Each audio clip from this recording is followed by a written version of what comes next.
Salut à toi et bienvenue dans cette vidéo. Aujourd'hui on se retrouve au Roc d'Azur, comme tu peux le voir, avec cette ambiance de malade. Tous ces gens qui font du vélo réunis autour d'une seule passion, le VTT.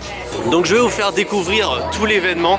Juste derrière, comme vous pouvez le voir, il y a le fameux podium du Roc d'Azur où montent les vainqueurs. Donc je vais vous faire visiter tous les stands, je vais vous parler de tous les nouveaux modèles de vélos, toutes les nouvelles actualités et les innovations qui ont été apportées au monde du VTT.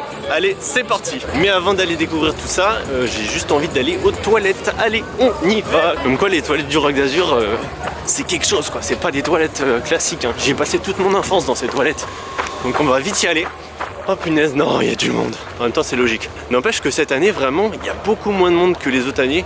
Ça va être beaucoup plus cool pour naviguer un peu dans les stands. Alors que d'habitude, c'était vraiment les bouchons. C'est ultra chiant.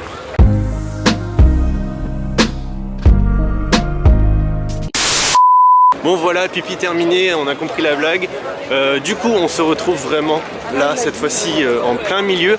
Je vous montre. Hop, petite voiturette de golf, tu sais pas ce qu'elle fait là. Et sinon, bah voilà, on a juste ici le stand Shimano. Juste à droite, le stand Italia pour les magnifiques selles. Et juste là-bas, comme vous voyez, on a le stand Canyon. Le mythique stand Canyon qui est toujours là.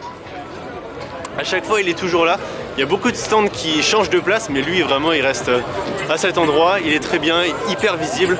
Franchement, ils gèrent bien leur visibilité au niveau du Roc d'Azur. Par contre, c'est vraiment impressionnant à quel point là, il n'y a pas énormément de monde par rapport aux années précédentes. Parce que normalement, là, le lieu où je suis exactement, normalement, c'est vraiment les embouteillages de ouf. Tu peux même pas passer.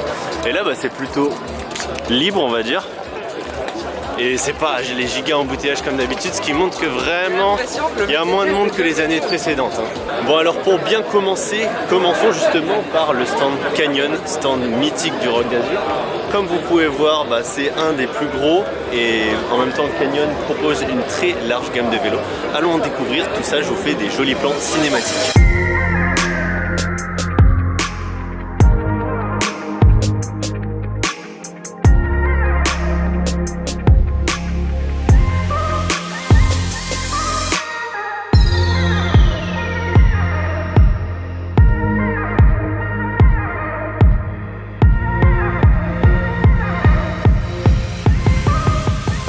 Donc c'est bon pour le stand Canyon, c'est fini. On a pu découvrir du coup le fameux système RockShox Flight Attendant qui a été dévoilé par RockShox il y a quelques jours, justement un jour je crois ou deux avant l'ouverture du Roc d'Azur. Donc système qui est en concurrence avec le système Fox Live Valve qui permet de gérer les suspensions. Donc au niveau du design, j'ai trouvé que vraiment ça a été très bien fait par RockShox, très réussi. Moi honnêtement, même si le système n'était pas utile, j'aimerais juste qu'en fait il y ait ça sur les suspensions parce que je trouve que c'est trop beau quoi. Bon allez, ça va, j'arrête de blablater.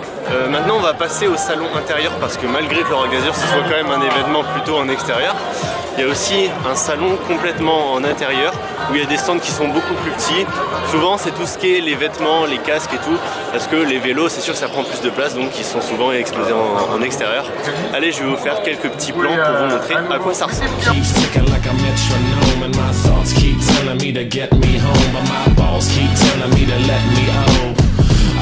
Just let me out. That clock keeps ticking like a metronome, and my thoughts keep telling me to get me home, but my balls keep telling me to let me out. Fuck all that shit, just let me go.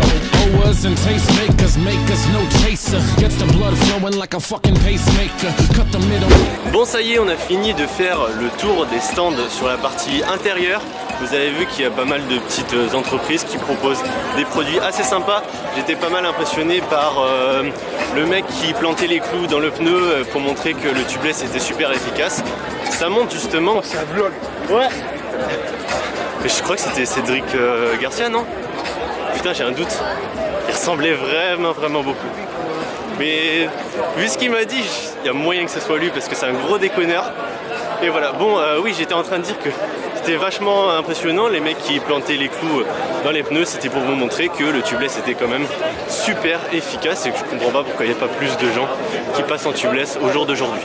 Bon voilà, c'est bon, on est passé faire les courses pour manger le midi.